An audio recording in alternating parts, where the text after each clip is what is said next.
नमस्कार साथियों, आज हम इस वीडियो में एसएससी सीजीएल 2014 में पूछे गए सवालों का अध्ययन करेंगे।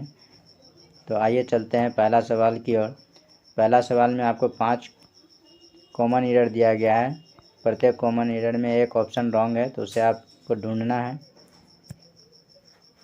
पहला सवाल में बोला गया है, if I would have realised what a bad shape our library is in, I would have done something to arrest the deterioration. देखिए, पहले आप डिटोरिएट का मीनिंग आप जान लीजिए। इसका हिंदी होता है आपका स्थिति का बदतर होना, ठीक है। और यहाँ पे आप देखिए इफ़ है अर्थात ये कंडीशनल सेंटेंस है। इफ़, इन केस, ये सब हो कंडीशनल समझिएगा। तो यहाँ पे भी वुड हैव का है और यहाँ भी वुड हैव का प्रयोग हुआ है। 2 जगह वुड हैव का प्रयोग हुआ है। तो एक ही सेंटेंस में 2 जगह वुड हैव का प्रयोग नहीं होता है। तो जो कंडीशनल सेंटेंस होता है उसमें जो है हैड का प्रयोग होता है, और इधर जो प्रिंसिपल वर्ब है उसमें आपका प्रिंसिपल सेंटेंस में वुड हैव का प्रयोग होगा। अर्थात वुड हैव का जो पेयर है आपका हैड है, तो यहाँ आप हैड लगाएंगे तभी इधर वुड हैव सही होगा। तो यहाँ पे जो आपका एरर हो जाएगा ऑप्शन नंबर ए में एरर है, तो सही आपका उत्तर हो जाएगा ऑप्शन ए। नेक्स्ट सवाल में अब चलते हैं। इसमें बोला गया है he has been enhanced in position as a result of his diligence and integrity. इसमें आप देखेंगे कि बोला गया है उसकी प्रतिष्ठा और इंटेग्रिटी के वजह से के परिणाम स्वरूप उसके पोजीशन में क्या हुआ है, बढ़ोतरी हुई है। अगर आप बहुत अच्छे कोई काम में हैं तो आपका पोजीशन जो है ऑटोमेटिक बढ़ जाता है, ना कि कोई कर देता है। यहाँ देखिए आपका पैसिव वॉइस में बनाया गया है, ही हैज़ बीन इन है।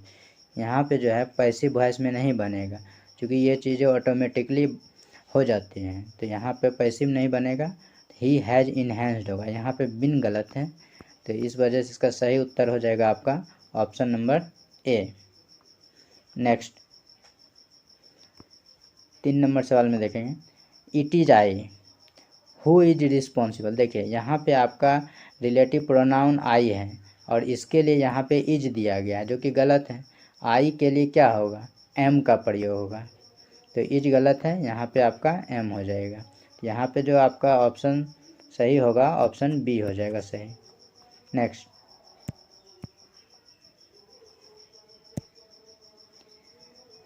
There is only one cure to the evils which newly. इसमें देखिए यहाँ पे आपका जो है व्हिच जो है रिलेटिव प्रोनाउन है, तो आप थोड़ा सा एक रूल के बारे में जान लीजिए। जब रिलेटिव प्रोनाउन अगर ऑल हो,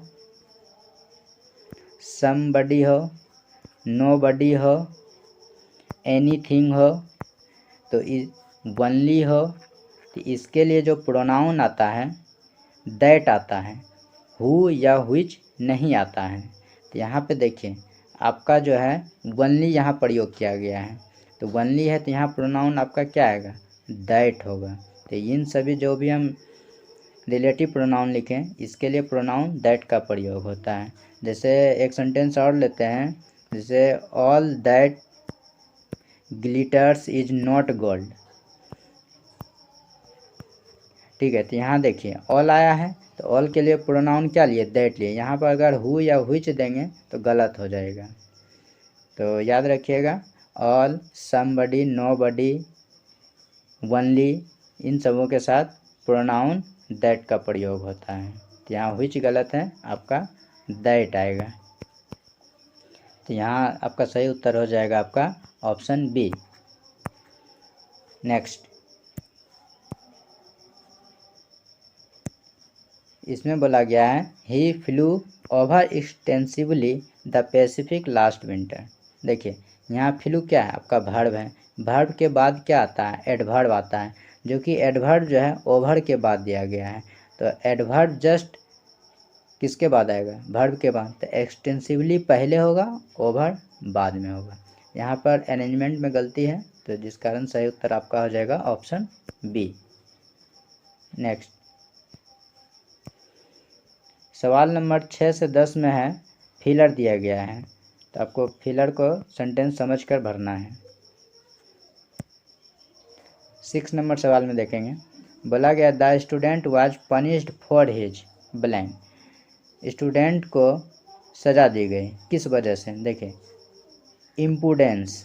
इम्पुडेंस का अर्थ होता है अविवेकी, ना समझ। प्रूडेंस का अर्थ होता है समझदार। मोडेस्टी का अर्थ होता है सादगी। क्लीमेंसी का अर्थ होता है दया या परोपकारिता। तो स्टूडेंट को किस वजह से सज़ा दी गई? नासमझी के लिए या अविवेकी के लिए? इसका सही उत्तर हो जाएगा आपका option A. Next, my father was too blank to push the heavy door. देखिए, मेरे पिताजी क्या हैं जो इसके कारण हैवी डोर को धकेल नहीं पाए? तो मेरे पिताजी, अब यहाँ पहले ऑप्शन आप पढ़िए। फेंट का अर्थ होता है हल्का। फीबल का अर्थ होता है कमज़ोर, जिसको आप वीक भी बोलते हैं। फ्रेजाइल का अर्थ होता है कमज़ोर, भंगुर। फॉल्टरिंग का अर्थ होता है लड़खड़ाकर चलना। ठीक है, अब ये फ्रेजाइल और ये फीबल, इन दोनों के बारे में समझ लेते हैं, क्योंकि दोनों का मीनिंग अर्थ सेम ही है, लेकिन थोड़ा सा डिफ़र है कि ये जो फीबल है ये सजीव जाति के लिए होता है, जो कि इंटरनली कमज़ोर होता है। और फ्रेजाइल है कि कोई वस्तु कमज़ोर होता है, जैसे कोयला कमज़ोर होता है, बिस्कुट कमज़ोर होता है, अर्थात भंगुर होता है, फ्रेजाइल होता है। तो यहाँ पे आपका सही उत्तर हो जाएगा option B. My father was too feeble to push the heavy door. Next, the flood damage the book so that it was impossible to blank them. देखिए, फ्लड ने बुक को इतना डैमेज कर दिया कि इम्पॉसिबल हो गया। क्या इम्पॉसिबल हो गया? पहला का देखिए मीनिंग होता है रिट्राइव का अर्थ होता है पुरानी स्थिति में लाना या पुनः प्राप्त करना। ठीक है, रिट्रेस, रिट्रेस का होता है अपना कदम वापस खींच लेना। ठीक है, रिट्रैक्ट, रिट्रैक्ट का अर्थ होता है अपनी बात से मुकर जाना। रिट्रीट, रिट्रीट का होता है अर्थ अपने स्थान से वापस आना। तो यहाँ फ्लड ने बुक को डैमेज कर दिया, जिसके कारण इम्पॉसिबल हो गया रिट्राइव करने में, अर्थात पुरानी स्थिति में लाने में। जिसका सही उत्तर हो जाएगा आपका ऑप्शन ए। नेक्स्ट, अगर आप इंग्लिश ग्रामर पढ़ना चाहते हैं तो आप हमारे वीडियो को चैनल पर जाकर भी देख सकते हैं, वहाँ आपको इंग्लिश ग्रामर मैथ का भी वीडियो मिलेगा।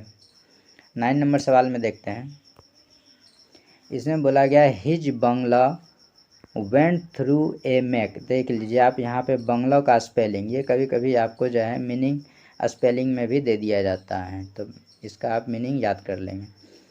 अब यहाँ मैक के साथ कौन सा प्रीपोजिशन आएगा जिससे सेंटेंस सही हो जाएगा? देखिए, मेक अप, अगर मेक के साथ पहला ऑप्शन ए अगर हम चुन लेते हैं तो मेकअप का अर्थ होता है श्रृंगार या श्रृंगार का सामान। जैसे आप लड़कियों आप देखते होंगे मेकअप का सामान लाती है बाजार में, तो उसे आप मेकअप समझते हैं। और दूसरा, अगर मेक आउट अगर यहाँ पे आप डालते हैं आउट, तो मेक आउट का अर्थ हो जाता है आपका समझना। और मेक ओवर का अगर प्रयोग करते हैं तो इसका अर्थ होता है पुनर्निर्माण करना या क्षतिपूर्ति करना। ठीक है, यहाँ तो मेक ओवर ही होना चाहिए, क्योंकि बंगला वेंट थ्रू मेक ओवर, पुनर्निर्माण की ज़रूरत है। तो इसका सही उत्तर ऑप्शन सी हो जाएगा। और अगर डी में फॉर अगर लेते हैं तो मेक फॉर किसी के लिए कारण होता है या फिर पैदा करना होता है, जैसे this cloth is made for curtain, तो वो किसी कारण को बताता है मेक फॉर। चलते हैं नेक्स्ट सवाल में, 10 नंबर। इसमें बोला गया है this auspicious beginning blank well for a successful completion of our project. देखिए, अब 4 ऑप्शन है, 4 ऑप्शन के बारे में थोड़ा जान लेते हैं क्या मीनिंग होता है। एटम्स का अर्थ होता है किसी लय में काम करते रहना, आप कोई काम कर रहे हैं उसी लय में आप काम करते जा रहे हैं लगातार। आर्ग्यू का अर्थ होता है बहस करना, विवाद करना। ऑगर का अर्थ होता है शुभ संकेत देना। आंसर का अर्थ आप जानते हैं। तो यहाँ पर क्या होगा, the auspicious beginning auger well for, इसका सही उत्तर हो जाएगा आपका ऑप्शन सी, शुभ संकेत दे रहा है और प्रोजेक्ट कंप्लीट सक्सेसफुल होने के। तो इसका सही उत्तर हो जाएगा आपका ऑप्शन सी। नेक्स्ट में जो है 11 से 30 नंबर सवाल में बोला गया है बेस्ट एक्सप्रेस मीनिंग ढूंढना है, अर्थात सिमिलर वर्ड ढूंढना है। तो पहला 11 नंबर सवाल है परसिस्ट। परसिस्ट का अर्थ होता है जारी रखना, किसी भी काम को जारी रखना। तो इसका जो एक ऑप्शन सटीक आएगा, अब पहले चारों ऑप्शन के बारे में जान लें। रेसिस्ट का अर्थ होता है प्रतिरोध। आप घरों में इलेक्ट्रिक वायरिंग में आप देखते हैं कि रेजिस्टेंस बोला जाता है, तो रेजिस्टेंस का अर्थ होता है प्रतिरोध, और रेजिस्ट एक वर्ब है और रेजिस्टेंस एक नाउन है। तो रेजिस्ट प्रतिरोध करना और रेजिस्टेंस प्रतिरोध, तो ये आपका हो गया रोकना। तो ये तो इसका जस्ट अपोजिट मीनिंग हो गया, ये तो होगा नहीं आंसर। लीव का अर्थ होता है छोड़ना, जो कि आप जानते हैं। क्विट का भी अर्थ छोड़ना है। इंसिस्ट का अर्थ होता है जोड़ देना या जारी रखना। तो इसका सही उत्तर हो जाएगा आपका ऑप्शन डी। तो परसिस्ट का सिमिलर वर्ड आपको मिल गया इंसिस्ट। नेक्स्ट, इवेंचुअली का अर्थ होता है आखिरकार या अंततः या अंत में। जब कोई आप काम कर लेते हैं तो अंत में जो रिजल्ट आता है वही आखिरकार या अंततः कहलाता है। तो ऑप्शन ए में आप देखेंगे प्रीवियसली शुरुआत का, ये तो होगा नहीं। ब्रीफली संक्षेप में, ये तो होगा नहीं। फाइनली ये हो सकता है आखिरकार अंत में। तो इसका सही उत्तर हो जाएगा आपका ऑप्शन सी। और सक्सेसफुली तो आप जानते हैं सफल। और आप चलिए सवाल नंबर 13 में। इम्पिकेबल का अर्थ होता है त्रुटिहीन या दोष रहित, मतलब सर्वशुद्ध। तो रिमार्केबल तो होगा नहीं। रिमार्केबल का अर्थ क्या होता है कि आप किसी के लिए नोट डाउन करते हैं या रिमार्क करते हैं या चिन्हित करते हैं। अनबिलीवेबल तो होगा नहीं। फ्लॉलेस त्रुटिहीन, हाँ इसका यही मीनिंग होगा फ्लॉलेस, जो कि ऑप्शन सी में है। तो ये हमारा सही उत्तर हो जाएगा। और डी का जो मीनिंग है डिसप्लीजिंग, देखिए प्लीज का अर्थ होता है कृपा कर या कृपया या प्रसन्न करना। डिसप्लीज का अर्थ क्या होता है, नाराज या नाराजगी। नेक्स्ट, 14 से 16 नंबर सवाल में जो है यहाँ थोड़ा सा कट गया है, ये आपका अपोजिट वर्ड है, इसमें अपोजिट ढूंढना है। ठीक है, चलते हैं 14 नंबर सवाल में।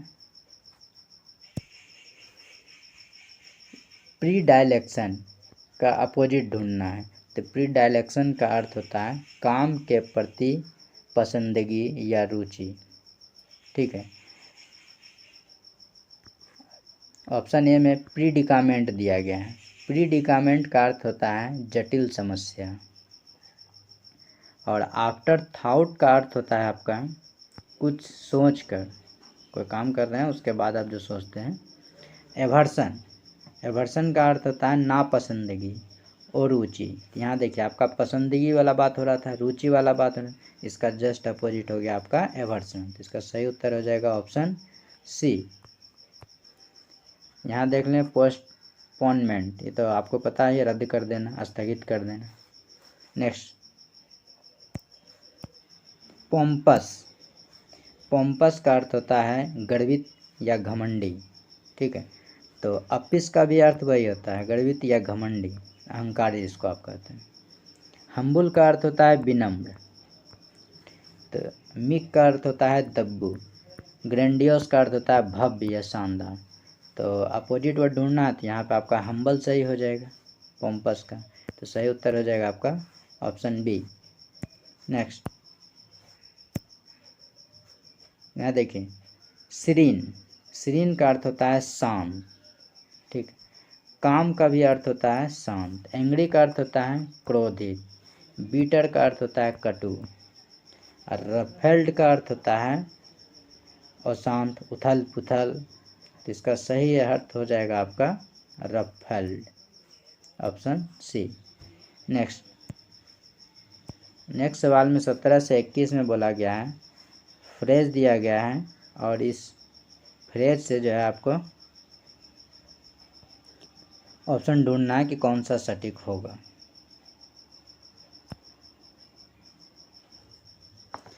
17 में बोला गया with great difficulty he was able to crave out a niche. Crave out a नीचे का अर्थ होता है कोई बहुत बड़ा मुकाम हासिल करना, ठीक है। तो इसका सही उत्तर हो जाएगा आपका बिकम ए स्कल्प्टर, ये नहीं होगा, दूसरा भी नहीं होगा, डिस्ट्रॉय हिज करियर, ये भी नहीं होगा। आपका जो आंसर हो जाएगा ऑप्शन नंबर डी होगा, developed a specific position for himself. तो इसका सही उत्तर हो जाएगा आपका ऑप्शन डी। नेक्स्ट इसमें बोला गया है 18 नंबर सवाल में, you will succeed if you follow my advice to the letter. To the letter का अर्थ होता है अक्षर से पूर्ण पालन करना। तो इसका सही उत्तर जो हो जाएगा आपका 18 नंबर का इन एवरी डिटेल, मतलब पूर्णतः अक्षर से। इसका सही उत्तर हो जाएगा आपका 18 नंबर का in every detail, option C. Next 19 number सवाल में देखेंगे, a critic's work is to read between the lines. Between the lines का अर्थ होता है रीड बिटवीन द लाइन्स, कोई भी चीज़ पढ़ना और उसका जो गूढ़ अर्थ है वो चीज़ समझना, मतलब उसका इनर मीनिंग को। तो इसका सही उत्तर हो जाएगा अंडरस्टैंड द इनर मीनिंग, जो कि ऑप्शन सी में है। तो सही उत्तर हो जाएगा option C. Next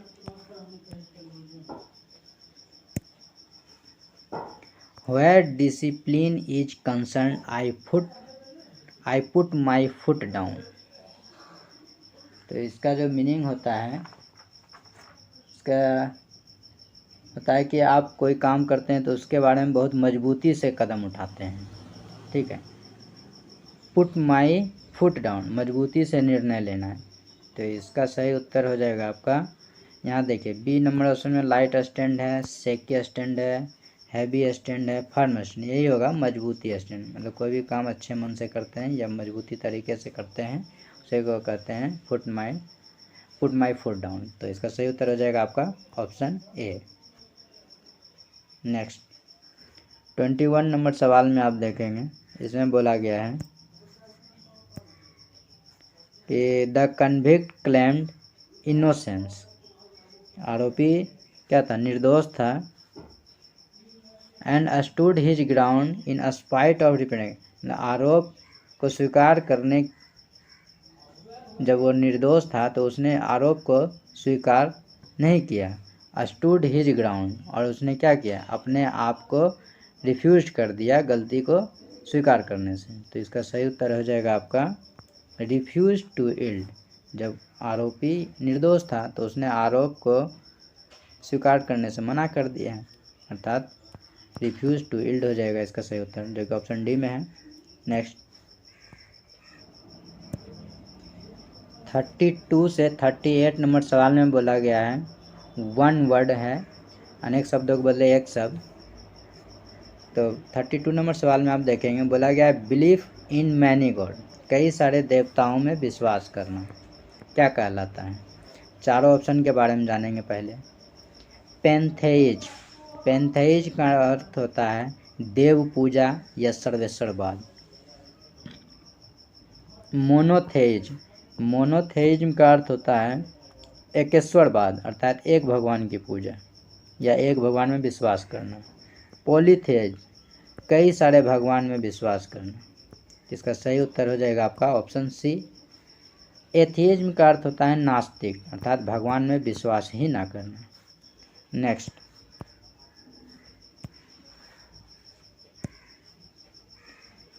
A cluster of flowers on A branch, ठीक है। ब्रांच में जो फूलों का गुच्छा होता है उसे क्या कहते हैं। बोक्वेट का अर्थ होता है पुष्पगुच्छ या गुलदस्ता, जो फूल टूटा हुआ है उससे जो हम गुलदस्ता बनाते हैं उसको हम कहते हैं बouquet। ठीक है। नेक्स्ट यहाँ बी ऑप्शन में दिया गया है इनफ्लोरेसेंस। इनफ्लोरेसेंस होता है जो टहनी में फूलों का गुच्छा होता है। तो इसका सही उत्तर आपका हो जाएगा ऑप्शन बी। अभी पहले दो और ऑप्शन चेक कर लेते हैं। ऑप्शन सी में दिया गया रैत, WRET। ई रैत का अर्थ होता है आपका माला, और एक और होता है स्पेलिंग रैत का WRAITH। इस रैत का अर्थ होता है प्रति आत्मा। अब जब कोई व्यक्ति मर जाता है तो उसका जो काल्पनिक छवि बनता है उसी को प्रति आत्मा कहते हैं, प्रेतात्मा। तो वो होता है स्पेलिंग इस टाइप का WRAITH, जबकि उच्चारण दोनों का सेम है। इसमें आप डिफर याद रखिएगा। चौथे ऑप्शन में दिया गया है इनकैंडिसेंस का अर्थ होता है जोश या उत्साह। तो 33 का जो आंसर हो गया आपका ऑप्शन बी हो गया। Next, a person who believes that only selfishness motive human action. ठीक है, इसका सही उत्तर हो जाएगा आपका ऑप्शन बी साइनिक, जो सिर्फ अपने बारे में ही सोचते रहता है हर वक्त, सेल्फिशनेस मोटिव ह्यूमन एक्शन। तो इसका सही उत्तर हो जाएगा आपका साइनिक। कटु जिसको बोलते हैं, सेप्टिक शंकालु, एग्नोस्टिक अज्ञेयवादी जो भगवान में विश्वास नहीं करता है, माइसोजिनिस्ट स्त्री दोषी। ठीक है। Next, a highly skilled musician, जो सभी गुणों से परिपूर्ण है उसे क्या कहते हैं, वर्चुअसो, सद्गुणी। डिवा का अर्थ होता है लोकप्रिय गायिका। आर्टिस्ट का अर्थ होता है क्या, जानते हैं, कलाकार। परफॉर्मर, परफॉर्म करने वाला। तो इसका सही उत्तर हो जाएगा आपका option B. Next, a method of boiling briefly to cook food slightly.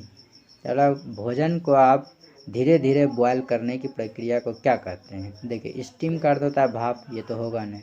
साउट का अर्थ होता है तलना, ये तो होगा नहीं। बेक का अर्थ होता है सेकना या पकाना। पारबॉयल का भी अर्थ होता है पकाना या सेकना। अभी दोनों के बारे में क्लियर हो जाते हैं कि कौन सा ऑप्शन सही है। देखिए, लिट्टी को जब हम सेकते हैं तो उसमें पानी का प्रयोग नहीं करते हैं, वो सिर्फ आग पर धीरे धीरे सेकाता है। तो उसके लिए हम बेक का प्रयोग करेंगे, जहाँ पे पानी यूज नहीं करते हैं। लेकिन यहाँ बोला जा रहा है बॉइलिंग, अर्थात पानी का मात्रा है। यहाँ बोलेंगे आंसर जो है आपका ऑप्शन डी होगा, पारबॉयल। इसमें क्या होता है, पानी में उबालना, धीरे धीरे पकाना। सही उत्तर हो गया आपका ऑप्शन डी। नेक्स्ट,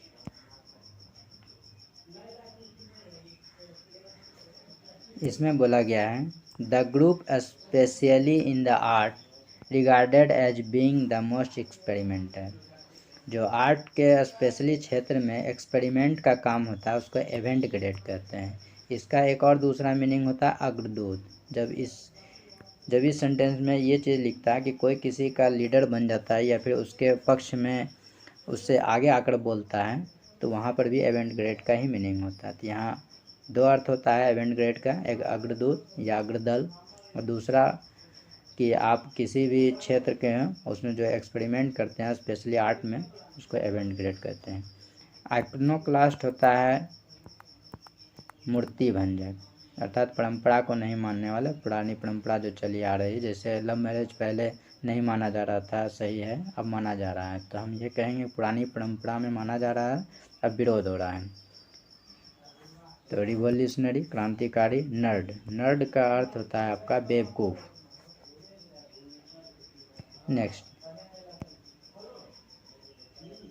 38 में आप देखेंगे बोला गया who helps people by giving them money और अदर एड। ऑप्शन के बारे में पहले जान लेते हैं। बेनिफैक्टर का अर्थ होता है परोपकारी या दान देने वाला। बेनिफिशियरी का अर्थ होता है लाभार्थी। टाइकून का अर्थ होता है व्यवसायी। पेट्रियोट का अर्थ होता है देशभक्त। और देशद्रोही का मीनिंग होता है ट्रेटर, TRAITOR। ट्रेटर का अर्थ होता है देशद्रोही, पेट्रियोट का अर्थ होता है देशभक्त। ये दोनों एक दूसरे के अपोजिट हैं, आप याद रख लीजिएगा। तो यहाँ के ऑप्शन के अनुसार से कौन सा सही होगा, क्या कहा गया है, गिविंग देम मनी, पैसे और सहायता दे रहा है, तो बेनिफैक्टर हो जाएगा, जो कि ऑप्शन ए में है, तो ऑप्शन ए सही हो जाएगा।